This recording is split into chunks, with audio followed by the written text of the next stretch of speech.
जय श्री राम। आज का विषय है कि कैसे पता करें कि हमारी साधना प्रबल स्थिति में पहुंच गई है और हमें भगवान श्री राम के दर्शन होने वाले हैं।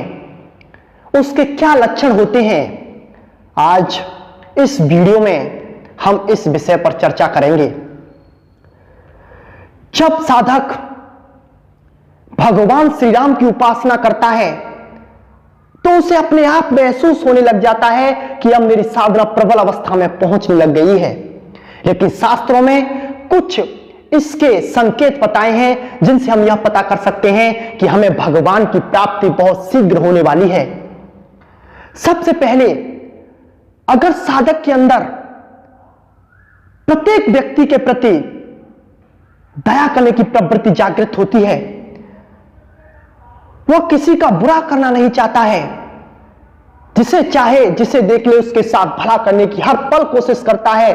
उसके साथ चाहे वो कितना भी अहित कर दे, उसको कितनी भी हानि पहुंचा दे, लेकिन 24 घंटे वह उसके साथ भला करने की सोचता है। ऐसी सोच उसके अंदर जागृत होती है तो साधक को समझना चाहिए कि उसकी साधना चरम अवस्था में पहुंच रही है और उसे भगवान श्री राम के दर्शन होने वाले हैं। दया जब साधक के अंदर आती है, जब साधक के सारे अहंकार रूपी जो सेना है वो नष्ट हो जाती है, जब साधक किसी पर दया कर पाता है, उसके बाद जब आप जिस जगह पर रह रहे हैं, जहां पर आप उपासना कर रहे हैं, कोई भी मंदिर है या फिर आपने अपना सर्वस्व त्याग कर और एक जगह को अपना सब कुछ मान लिया है, वहां से ही आपको भगवान की प्राप्ति होनी है, तो उस जगह को आपको छोड़ने का मन नहीं करे, आपको उस जगह को पल भर भी अलग होने का मन नहीं करे। आपको 24 घंटे वहीं रहने की आपकी स्थिति आ जाए, उस जगह को छोड़कर आप एक मिनट नहीं रह सकें। अगर आप उस जगह को छोड़कर कहीं चले भी जाते हैं तो आपके अंदर विकलता आना शुरू हो जाए, तो समझना चाहिए कि हमारी साधना प्रबल अवस्था की तरफ है और हमें बहुत शीघ्र ही भगवान श्री राम के दर्शन होने वाले हैं। जब साधक के अंदर त्याग करने की प्रवृत्ति आती है, जब साधक साधना करता है, तब उसे त्याग मार्ग से गुजरना पड़ता है। जो साधना के विरोधी वस्तुएं हैं उनका त्याग करना पड़ता है। त्याग और वैराग्य में अंतर होता है। त्याग उसे कहते हैं कि जब कोई वस्तु को हमने त्याग कर दिया है लेकिन मन के अंदर से उसे भोगने की हमें जिज्ञासा जागृत होती रहती है, तो इसे त्याग कहते हैं। और वैराग्य उसे कहते हैं जब कोई चीज आग सामने है लेकिन उसके भोगने की इच्छा मन में ना रह जाए, उसे वैराग्य कहते हैं। लेकिन इससे भी उत्तम जो है वो उसे उपरति कहते हैं। उससे इस चीज का आभास ही ना रहे कि यह चीज भोगने लायक है या नहीं है, इसका स्वाद क्या है, बस उसे उदर पूर्ति करने से मतलब है, उसे उपरति कहते हैं। यह श्रेष्ठ साधक का लक्षण होता है। जब उसे यह भी ध्यान नहीं रहता कि क्या चीज खाने लायक है, क्या नहीं, क्या स्वाद होता है, वो सब कुछ भूल चुका होता है, तब समझना चाहिए कि उसे भगवान श्री राम बहुत जल्दी ही मिलने वाले हैं। और सबसे बड़ी जो संकेत भगवान अपने साधक को देते हैं वह यह होता है कि उसकी नाम जाप में तल्लीनता बढ़ती जाती है। एक पल भी वो अपने जिह्वा से श्री राम नाम रूपी जाप को अलग नहीं होने देता। अगर एक मिनट भी उसे भगवान का स्मरण, श्री राम जी का विस्मरण होता है तो वो विकल हो जाता है। वो सोच लगता है कि ऐसा हुआ कैसे, उसे अपार दुख सहन करना पड़ता है। वो उस दुख स्थिति से गुजरता है जो कि माया के वशीभूत हुए लोग माया में पढ़कर उस स्थिति से गुजरते हैं।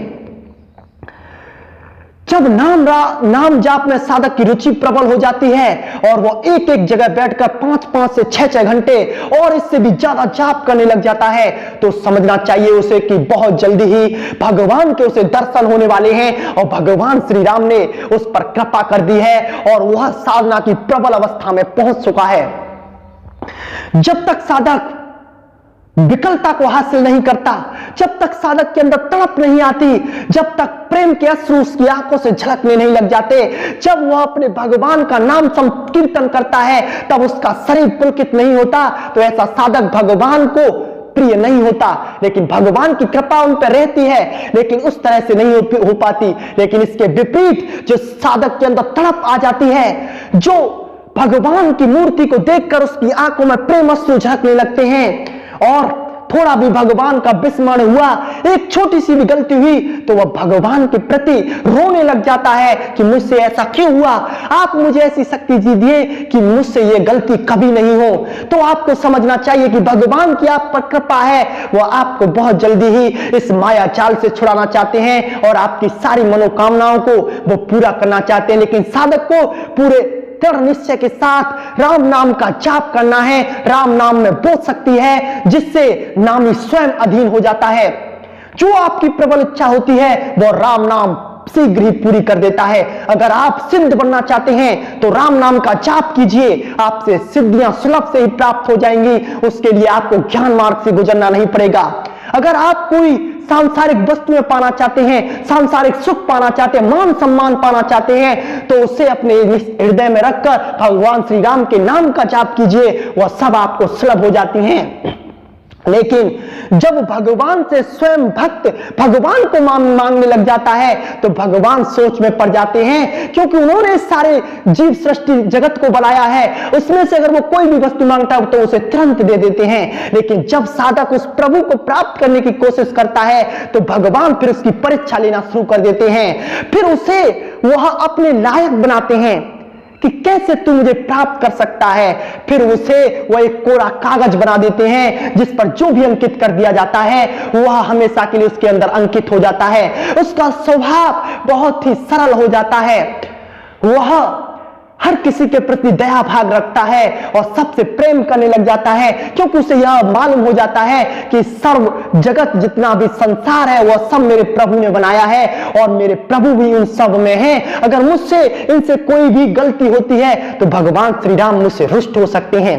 यह बात जब साधक के अंदर आने लग जाती है तब साधक उस प्रभु को प्राप्त करने के योग्य हो जाता है।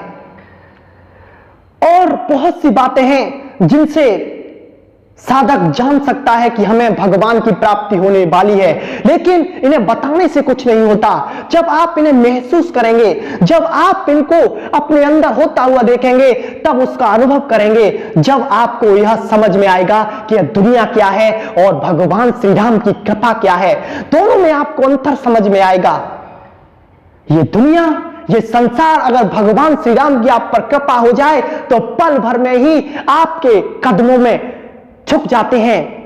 वह एक चींटी को भी ऊंचे से ऊंचे पहाड़ पर चढ़ा सकते हैं और एक बलहीन को भी बहुत बलवान बना सकते हैं। उनके अंदर वो सामर्थ्य है। बस आप पूरी तल्लीनता से श्री राम नाम मंत्र का जाप कीजिए, आपको यह सारी बातें समझ में आएंगी और आपको भगवान की प्राप्ति भी होगी और आपका जीवन भी सफल होगा। शेष चर्चा बाद में। जय श्री राम।